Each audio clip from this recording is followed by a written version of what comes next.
নমস্কার। গতকালের পর আজকেরও আবার কয়েকটি কথা বলার জন্য আবার উপস্থিত হলাম। কারণ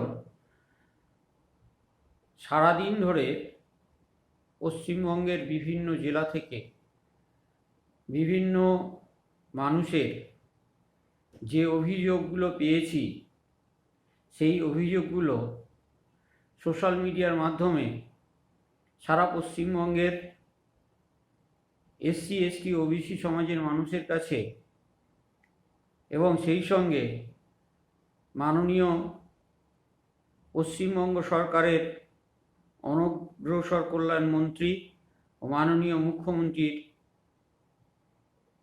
সামনে তুলে ধরতে বা বার্তাটা পৌঁছে দিতে উপস্থিত হলাম। আমরা বিভিন্ন মহকুমা শাসকের দপ্তর থেকে শুনতে পাচ্ছি এনসিএল দেওয়া নিয়ে চূড়ান্ত হয়রানি চলছে।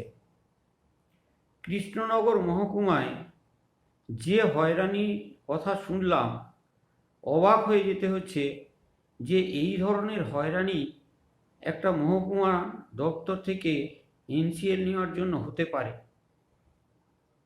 এখানে নাকি মহকুমা শাসকের দপ্তরের বিসিডব্লিউ ছেলেপুলেদের বিভিন্ন বিডিও অফিসে পাঠাচ্ছে, বলছে বিডিও অফিস থেকে ক্লিয়ারেন্স আনতে হবে, তারপরে বলছে দলিল আনতে হবে, তারপরে আরও নানান রকম এভিডেভিট আনতে হবে, কত রকম বাহানা চলছে। আবার অ্যাপ্লিকেশন জমা নেওয়া হচ্ছে না 1 মাস ধরে। শ্রীরামপুর মহকুমা শাসকের দপ্তরের একই রকম খবর পাচ্ছি, চুঁচুড়ায় একই রকম খবর পাচ্ছি, বর্ধমানে একই রকম খবর পাচ্ছি।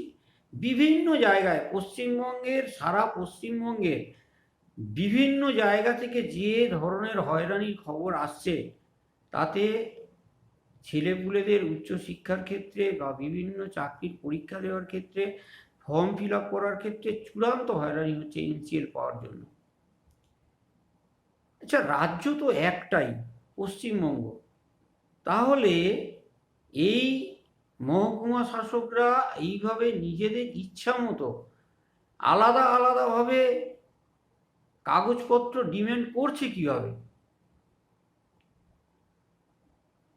এরা কি এখনো পর্যন্ত মনে করছে যে বিগত জামানায় পড়ে আছে?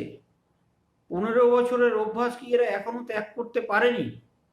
এরা কি ভুলে যাচ্ছে পশ্চিমবঙ্গের একটা পরিবর্তন এসেছে, রাষ্ট্রবাদী সরকারের স্থাপনা হয়েছে, যেখানে মানুষের পরিষেবা দেওয়ার জন্য সরকারি অফিসগুলো রয়েছে?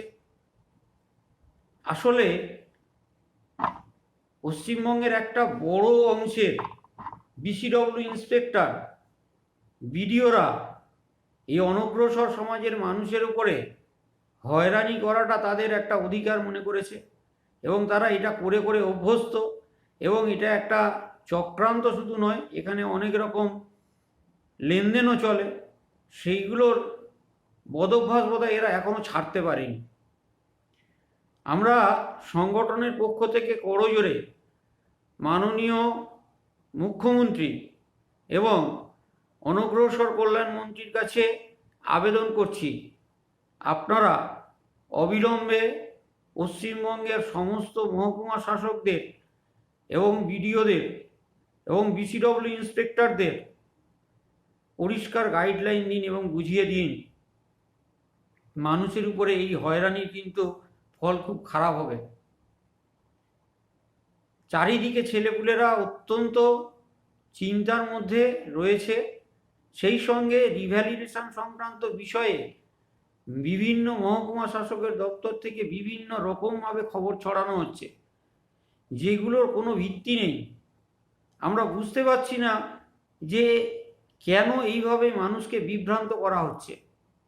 তাই আমরা বঙ্গীয় কৈবর্ত মহিষ্য ঐক্য মঞ্চের পক্ষ থেকে এবং হিন্দু ওবিসি ফ্রন্টের পক্ষ থেকে মাননীয় অনগ্রসর কল্যাণ মন্ত্রীর কাছে আবেদন করছি, আপনি একটি প্রেস মিট করে সমগ্র রাজ্যের এসডিওদের উদ্দেশ্যে পরিষ্কার গাইডলাইন এবং কি করণীয়, সরকার কি চাইছে সেই বিষয়ে একটা বার্তা দিন। নতুবা যেভাবে ক্ষোভ বাড়ছে, যে কোনো সময় এই ক্ষোভটা একটা দাবানলে পরিণত হতে পারে।